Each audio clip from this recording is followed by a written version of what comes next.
The HSCS Indomitable tumbled out of faster-than-light space like a drunk falling through a door. Captain Maria Okonkwo gripped her command chair as the ship shuddered and groaned. Red warning lights painted the bridge in blood-colored shadows. "Status report," she barked. "FTL drive is fried, Captain," her chief engineer responded through the comm system. "That experimental jump tore it apart.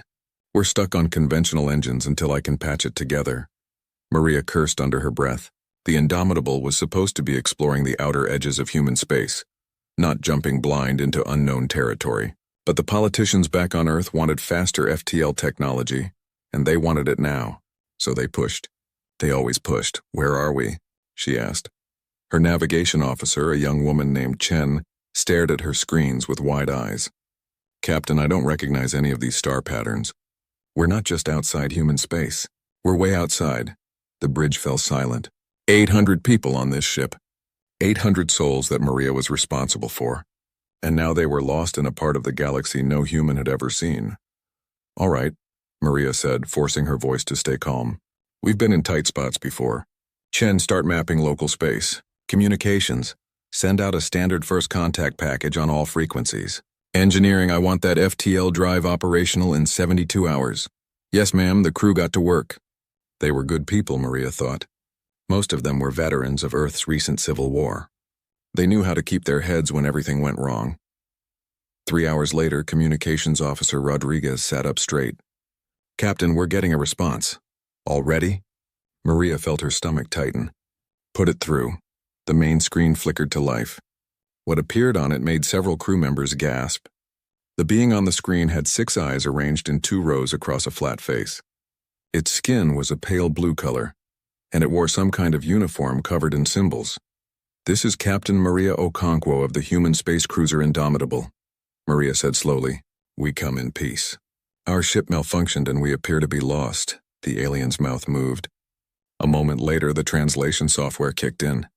The voice was flat and mechanical. "You have entered Galactic Council space without authorization. Power down your weapons systems and prepare for inspection. Resistance will be met with appropriate force." Maria felt her jaw tighten.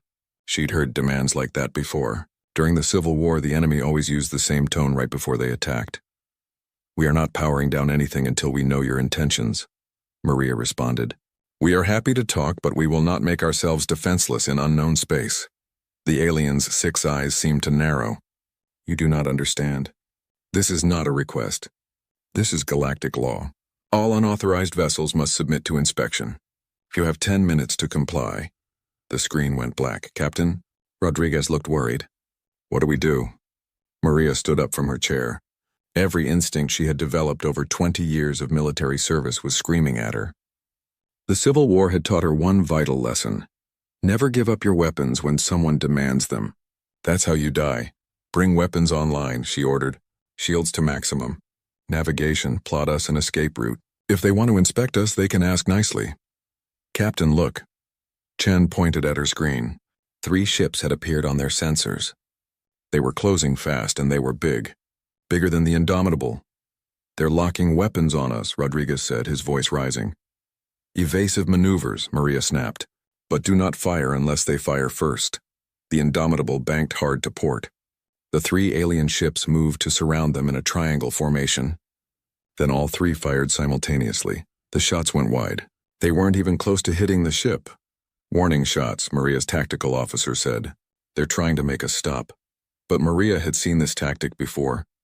During the war, enemies would fire warning shots to make you think they weren't serious. Then, the moment you powered down, they'd blow you apart. "They're moving closer," Chen reported. "They're going to box us in." "Target their weapon systems," Maria ordered. "Prepare to fire on my mark." "Captain, if we shoot first," "They shot first," Maria interrupted. "We're just responding. Fire." The Indomitable's railguns opened up. Humanity had learned to build weapons that hit hard and fast during the Civil War. No fancy energy beams or plasma cannons, just solid chunks of metal accelerated to incredible speeds. The results were devastating. The first alien ship's weapons array exploded in a shower of debris. The second ship tried to dodge, but the Indomitable's AI-guided targeting system adjusted instantly. More railgun rounds tore through its hull, venting atmosphere into space. The third ship returned fire, But its shots were slow, predictable. The Indomitable's pilot dodged them easily while their guns kept hammering away. 30 seconds after the engagement began, 2 alien ships were crippled and drifting. The third ship was torn in half, debris spinning away into the dark. The bridge was silent except for the quiet beeping of instruments. "Did we just—" Chen whispered. "Did we just kill them?" Maria felt cold. She looked at the wreckage on the screen. Those had been living beings. People, maybe. With families. With lives, but they had shot first. Hadn't they? "Captain, we're receiving multiple transmissions," Rodriguez said. "I'm picking up dozens of ships heading our way. Maybe hundreds." Maria's blood ran cold. "How long until they get here?" "At their current speed?" 6 hours, 6 hours. Maria looked around her bridge at her crew. They were scared. Some were in shock. They just killed aliens. Real aliens. And now more were coming. "Get that FTL drive working," Maria said to her chief engineer. "I don't care if you have to rebuild it from spare parts and prayer. We need to jump out of here. It'll take at least 48 hours, Captain." Maria closed her eyes. They had 6 hours before an alien fleet arrived. They had no idea where they were. No backup, no support. Just 800 humans on one beat-up ship, and they just started a war. "All hands, this is the captain," Maria said into the ship-wide comm. "Battle stations. We have hostile forces inbound. I won't lie to you. We're in serious trouble. But we're human, and humans don't quit. We've survived worse. We'll survive this." She hoped she sounded more confident than she felt. The crew scrambled to their positions. The Indomitable's guns were reloaded. Shields were reinforced. Every weapon system they had was brought online. Maria stared at the approaching fleet on her tactical display. Hundreds of dots all heading toward her ship, one human vessel against an entire civilization. "Come on then," she whispered. "Let's see what you've got." The war had begun. Neither side knew it yet, but everything was about to change. One human ship had appeared in galactic space, and nothing would ever be the same again. The Galactic Council met in emergency session. 10,000 species represented by their ambassadors gathered in the great chamber that floated in neutral space.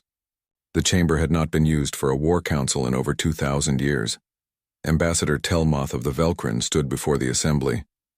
His forearms gestured dramatically as he spoke. 3 ships destroyed, 147 crew members dead. This is unprecedented. This human vessel violated every law of civilized conduct. They attacked without warning. They targeted life support systems. They showed no mercy. Murmurs rippled through the chamber. Dead. The humans had actually killed council ships. Not disabled them. Not captured them. Killed them. Perhaps it was a misunderstanding, suggested Ambassador Earl of the Pantheon Collective. Her species had always been the voice of peace. "They are new to our space. They may not understand our protocols." "They understood violence well enough," Telmoth snapped. "The Galactic Fleet will teach them to understand something else. Consequence." The vote was unanimous. A punitive fleet would be dispatched. 30 ships, more than enough to handle one primitive vessel. The humans would be given one chance to surrender. If they refused, they would be destroyed as an example to any other species that might consider such barbarism. Admiral Kethvar was given command of the fleet. He was old even for a Velkrin. He had fought in the last real war centuries ago, before the Council had perfected the rules that made war civilized, back when ships died and soldiers didn't come home. He didn't want this command. But duty was duty. The fleet found the Indomitable hiding in the shadow of a gas giant. The human ship looked ugly to Kethavar's eyes. Asymmetrical. Covered in weapons that jutted out at odd angles. It looked like something built in a hurry by people who expected to die using it. "This is Admiral Kethvar of the Galactic Council Fleet," he transmitted on all frequencies.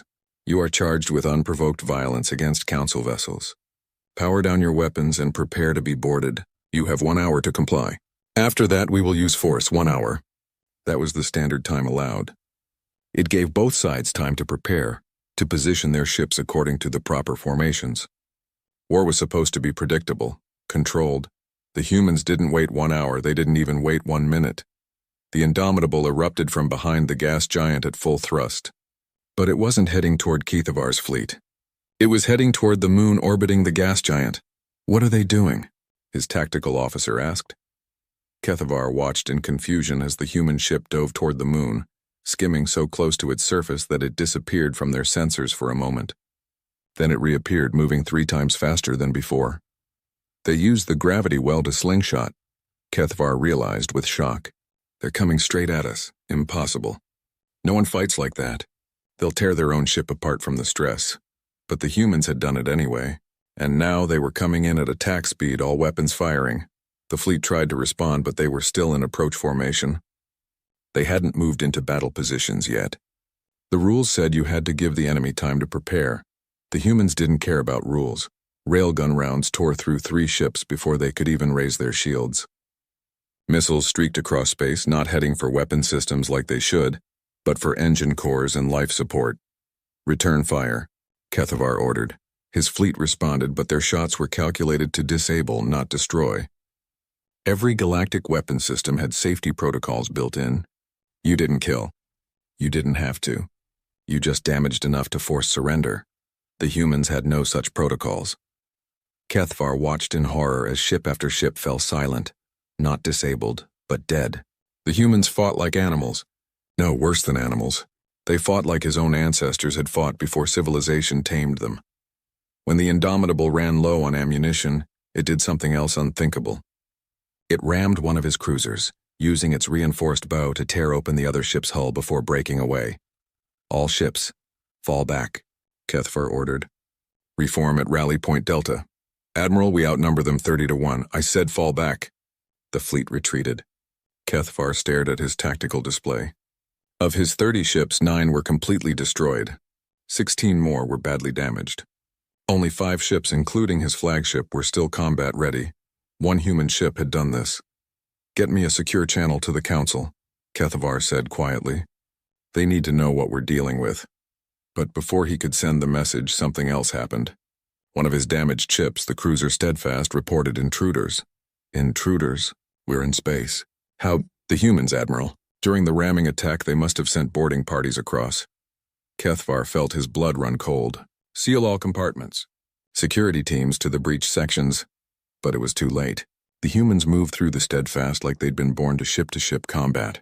They used weapons the Galactic soldiers had never seen. Firearms that fired solid projectiles. Explosives that could blow through bulkheads. They didn't try to capture. They didn't follow any protocol. They just fought. Within an hour, the Steadfast crew had surrendered. The humans took 12 prisoners, including the ship's captain and science officer. Then they disappeared back into space with their captives, returning to the Indomitable before Kethvar could mount a rescue. What do they want with prisoners? His first officer asked. Kethvar knew. He'd seen this before centuries ago in the last real war. Information. They're going to interrogate them. But that's against— They don't know what's against the law, Kethvar interrupted. And now they're going to learn everything about us. He was right.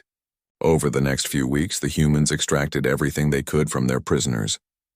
They learned about the Galactic Council, about the laws that governed space, about the thousands of species that lived under Council rule. They learned about the banned weapons and tactics, about the rules that made war safe and predictable, and they learned that the Galactic Council wasn't as united as it pretended to be, that dozens of species resented being forced to follow Council law, that there were cracks in the foundation of the greatest civilization the galaxy had ever known. Captain Maria Okonkwo studied every piece of information. She'd fought in Earth's Civil War. She knew how to fight when you were outnumbered and outgunned. You didn't fight fair. You fought smart. We can't win a straight fight, she told her senior officers. There are too many of them. But we don't have to win. We just have to survive long enough to warn Earth. The FTL drive is almost repaired, her chief engineer reported. Another week and we can jump. They won't give us a week, Maria said. We need to buy time, and I know how to do it. She looked at the star charts they'd taken from the captured Galactic ship. Supply routes, depot locations, patrol patterns. They think we're criminals, Maria said. So let's give them what they expect. We're going to become pirates, her officers stared at her. We hit their supply lines. We steal what we need. We make them chase us instead of the other way around. And every time we jump away, we send a data packet back toward Earth. Eventually, one of those packets will make it home, and Earth will know they're not alone in the universe. They'll also know we're at war, Rodriguez pointed out. Maria smiled grimly. Then Earth better start building more ships. The Indomitable vanished into deep space, beginning a campaign of raids that would terrorize the Galactic Council for months. They hit supply depots, stole technology, and freed any species they found being held against their will. And with every raid, humanity learned more about their enemy, and more importantly about their enemy's weaknesses. The war had begun. But it was no longer about survival. It was about showing the galaxy that humans didn't follow anyone's rules but their own. The Galactic Council chamber was in chaos. Ambassadors shouted over each other, their translation devices creating a cacophony of languages. Security officers stood ready, worried that the arguments might turn physical. 47 ships, Ambassador Telmoth roared. One primitive vessel has destroyed or captured 47 Council ships in 6 months. This is unacceptable. Perhaps if our tactics weren't so predictable, Ambassador Iril began. Our tactics have maintained peace for 5,000 years, and one human ship has proven they don't work. The Council coordinator raised all 6 of his tentacles for silence. Slowly, the chamber quieted. The situation is worse than mere ship losses, he said gravely. The humans have done something far more dangerous. They have given hope to the dissidents. A holographic display appeared in the center of the chamber. It showed star charts with dozens of systems marked in red. 3 species under protective quarantine have been freed by the humans. Not rescued, freed. The humans attacked our quarantine stations, disabled our guards, and gave these species their own ships. Ships we captured, which the humans reprogrammed and gifted away. Those species were quarantined for good reason, an ambassador protested. They were too violent to join civilized space. The humans don't seem to care about our definition of civilized, the coordinator replied. Worse, they have been broadcasting a message across 200 systems. The hologram changed. It showed Captain Maria Okonkwo standing on the bridge of her ship. Behind her, representatives of a dozen different species stood together. This is Captain Maria Okonkwo of Earth, the recording said. We came to your galaxy by accident. We offered peace. You declared war. So now we offer something else. Freedom. To any species tired of council rules. To any people who want to govern themselves. To anyone who believes that might doesn't make right. Join us. The recording continued with coordinates. Coordinates that led to Earth. She's told everyone where her homeworld is, an ambassador said in disbelief. She's invited an attack. No, Kethvar said quietly from his position at the military command station. She's invited her enemies to come to a place where humans have had months to prepare. It's a trap. Then we send the fleet and spring it. With respect, Ambassador, Kethvar replied. That's exactly what she wants. The humans don't fight like we do. Every time we engage them on their terms, we lose. So what do you suggest? That we do nothing? I suggest we find out what they're building. Kethvar brought up his own display. It showed an asteroid field in unclaimed space far from any council world. 3 weeks ago, the Indomitable stopped running. Our long-range sensors detected them entering this asteroid field. They've been there ever since. What are they doing?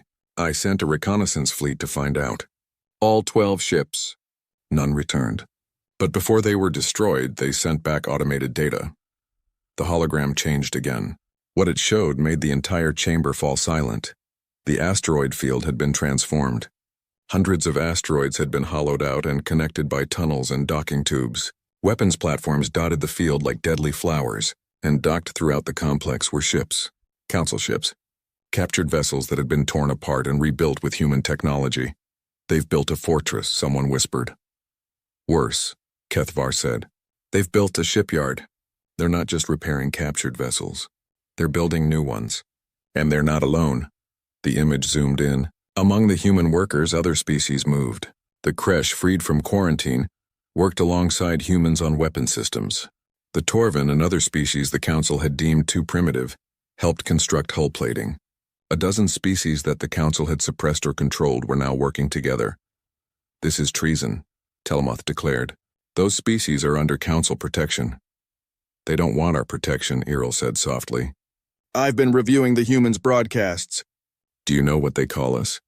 Oppressors, tyrants. They say we don't protect primitive species. We imprison them. That's absurd. Is it? Iril looked around the chamber. The Kresh were quarantined because they were too aggressive. But aggressive to whom? To us, to our way of life. We decided they couldn't be trusted, so we locked them away. The same with a dozen other species. We call it protection, but what if they call it prison? This debate is irrelevant, the coordinator interrupted. The question before us is simple. What do we do about the human fortress? We destroy it, Telmoth said immediately. Send the full fleet. 500 ships. End this before it spreads, and if we fail? Earl asked. If we send our fleet and the humans destroy it like they destroyed every other force we've sent? Then we glass their homeworld from orbit, Telmoth replied coldly. We send 1,000 ships to Earth and we make an example. One that every species in the galaxy will remember. The coordinator looked at Kethvar. Admiral, your assessment? Kethvar was quiet for a long moment. He thought about the reconnaissance fleet. 12 good ships. 12 crews that weren't coming home. The humans had killed them without hesitation, but he also thought about how the humans fought. They didn't follow rules because they didn't know the rules existed. They fought with desperation because they thought they were fighting for survival. What happened when you tried to exterminate a species like that? I believe we can destroy the fortress, Kethvar said slowly. And I believe we can destroy Earth, but I don't believe we can destroy humanity. Explain. The humans have been sending messages home for 6 months. Their homeworld knows we exist. They know we declared war. Do you think Earth has been idle? By now they've built defenses, ships, weapons. Even if we win, the cost will be enormous. The Council has never backed down from barbarians, Telmoth declared. No, Kethvar agreed. But we've also never faced barbarians like this. The humans don't just fight. They think. They adapt. They've turned every loss into a learning opportunity. In 6 months, they've gone from knowing nothing about us to building fortresses using our own technology against us. He paused, then said something that shocked the chamber. They're winning. One ship cannot defeat the Council. It already has, Kethvar replied. Not militarily, ideologically. The humans have exposed something we've been hiding from ourselves for millennia. Our civilization is built on conformity. We force everyone to follow our rules, our laws, our way of life. And we've been so successful that we forgot there might be another way. There is no other way, the coordinator said. Without rules, there is only chaos. Perhaps, Kethvar said, but the humans have shown that our rules can be beaten. And now everyone knows it. The vote was close, but the militants won. A fleet of 500 ships would be dispatched to destroy the human fortress. And if that succeeded, they would move on to Earth. Kethvar left the council chamber feeling old. He'd lived through the last real war. He'd seen what happened when civilizations fought without rules. The death, the destruction, the species that went extinct. The Council had created its laws to prevent that from ever happening again. And for 5,000 years it had worked. But now one human ship had lit a match. And Kethvar could see the flames spreading. He gathered his fleet and prepared for battle. 500 ships against one fortress. It should be easy. But Kethvar had learned not to underestimate humans. They had a saying, one his translators had picked up from intercepted transmissions. Desperate. People do desperate things. Kethvar didn't know what the humans would do when 500 ships arrived at their fortress, but he knew it wouldn't be what anyone expected. Admiral Kethvar stood on the bridge of his flagship, watching the asteroid fortress grow larger on his screens. 500 ships surrounded him. The largest fleet assembled in 1,000 years. It should have made him feel confident. Instead, he felt afraid. All ships report ready, Admiral, his first officer said. Good. Begin the approach. Standard siege formation. The fleet moved forward like a wall of metal and light. They had practiced this maneuver hundreds of times. Every ship knew its position.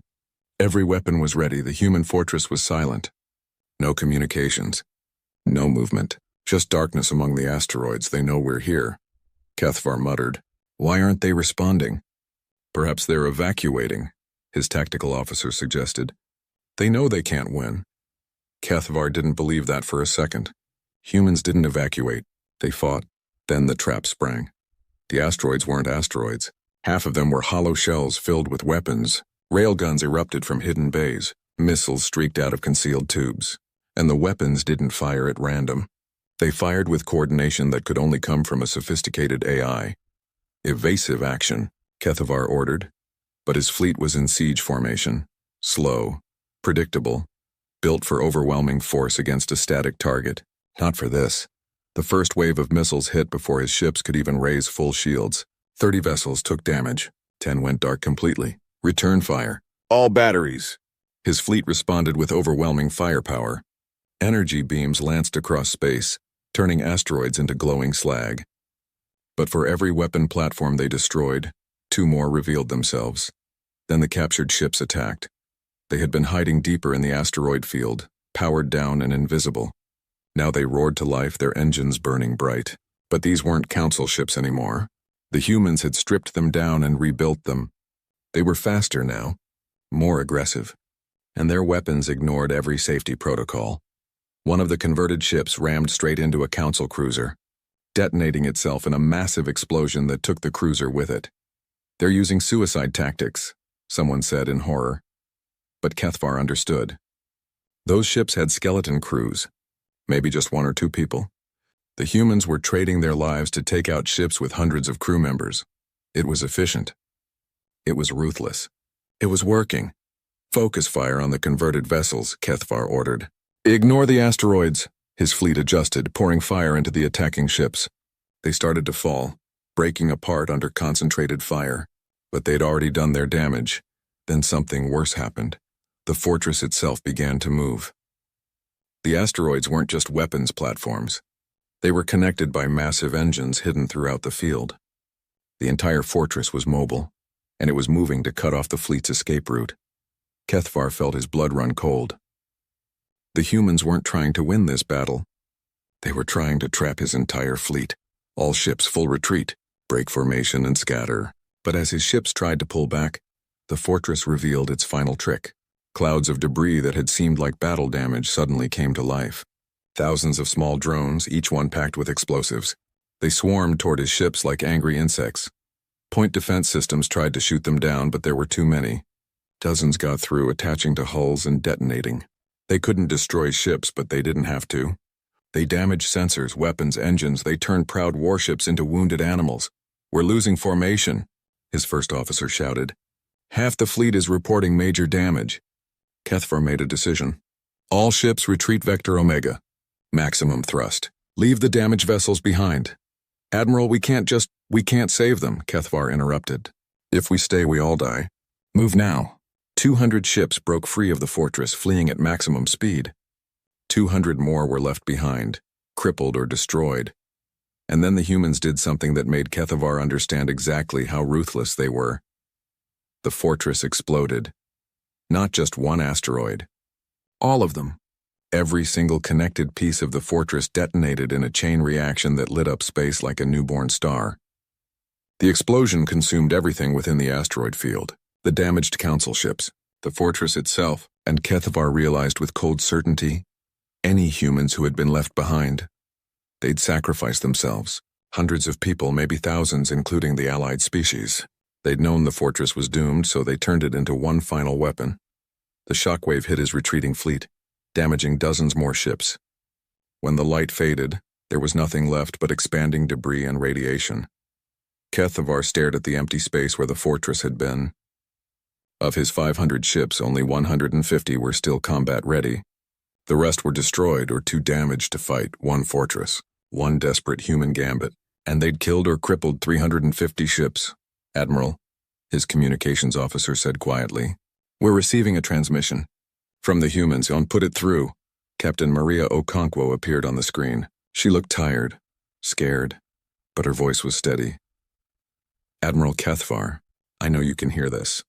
By now you've figured out that we evacuated most of our people before you arrived. We're heading home, to Earth, and I want you to know something." She leaned closer to the camera. "Every ship you send to Earth will die. Every soldier. Every crew member. We know how you fight now. We know your weaknesses, and we will never stop. Never surrender.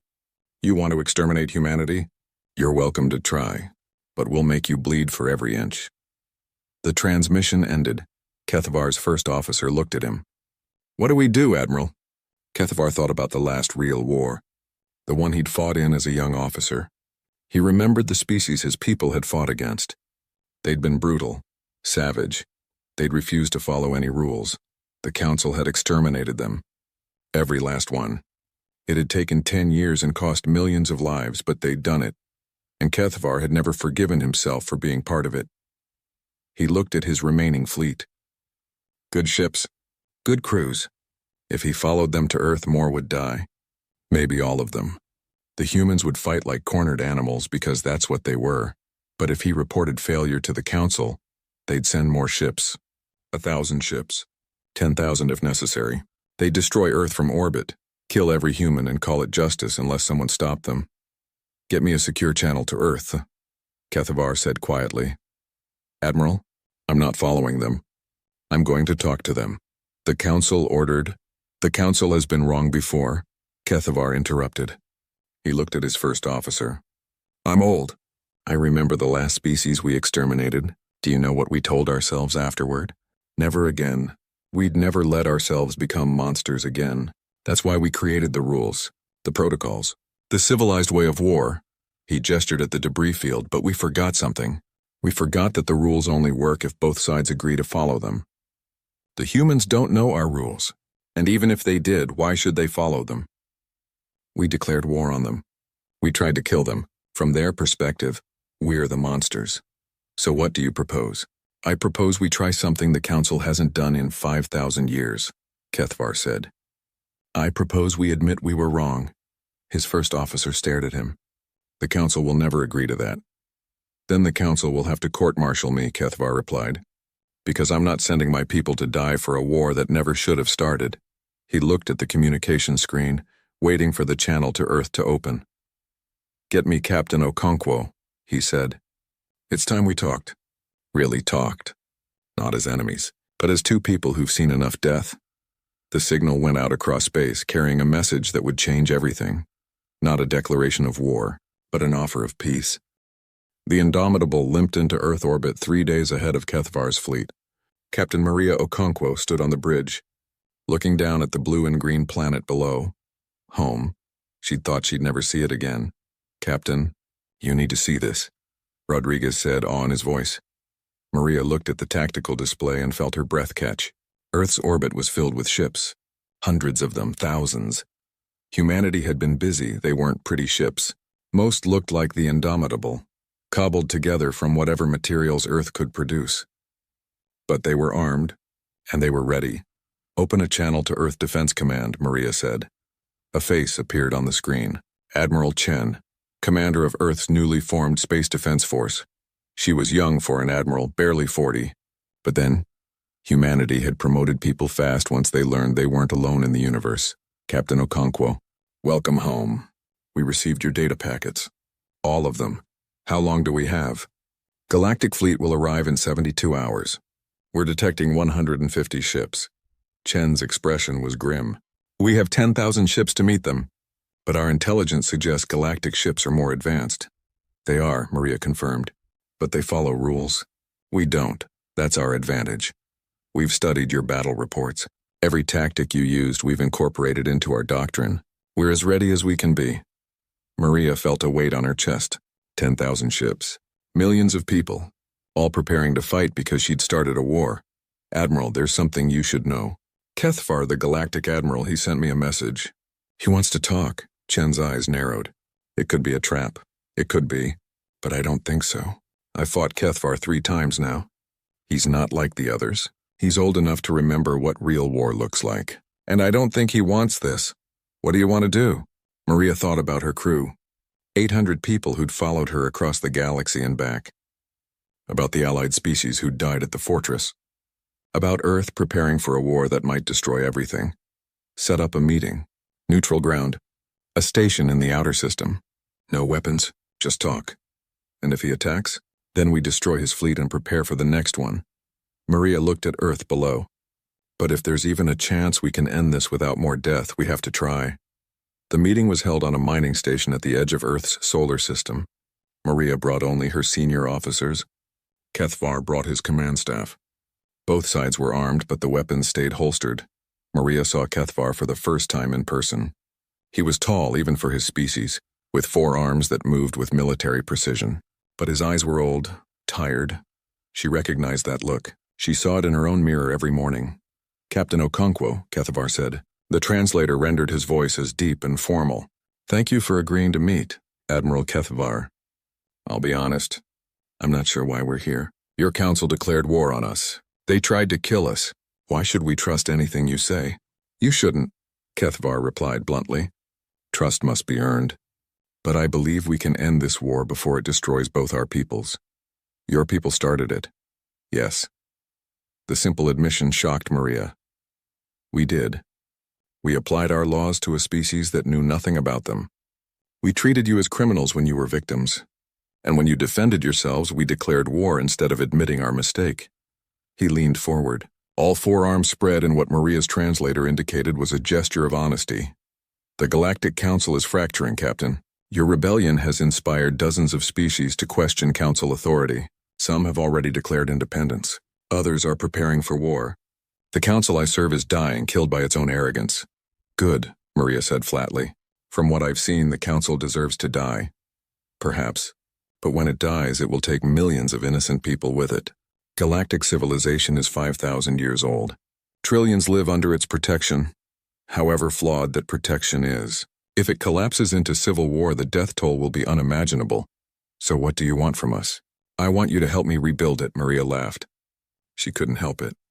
You want the species you declared war on to help you fix your broken government? Yes, because you've proven something the Council needed to learn. That our way isn't the only way. That there are species who can fight, who can think, who can thrive without following our rules. Kethvar pulled up a holographic display. It showed star charts divided into different colors. The Council is splitting into factions. The hardliners who want to maintain the old ways, the moderates who want reform, and the independents who want freedom from Council rule entirely. Right now, the hardliners are winning. They have more ships, more resources, more support from species who fear change. Let them fight it out. Why should humanity care? Because if the hardliners win, their first act will be to exterminate Earth. They'll send 10,000 ships, 100,000 if necessary. They'll turn your beautiful planet into glass just to prove that rebellion has consequences. Maria felt cold. She looked at her officers. They looked back with the same fear she felt. And if we help you, she asked, then we build something new. A galactic council that respects sovereignty, that allows species to defend themselves, that treats everyone as equals, not subjects. Kethvar's voice grew passionate. The humans have shown us that different doesn't mean wrong. Help us teach that lesson to the rest of the galaxy. In exchange for what? A seat at the table. When the new council forms, humanity will be a founding member. Your voice will be heard. Your rights will be protected. Maria turned to her officers. Opinions? Rodriguez spoke first. It could be a trap. He could be trying to get us to lower our defenses. It's definitely a trap, Chen added from the communication link. Just not the kind you think. If we agree to this, we're committing to a civil war. Galactic civilization tearing itself apart. Billions will die. But if we don't, Maria said quietly, Earth stands alone. And eventually they'll send enough ships to destroy us.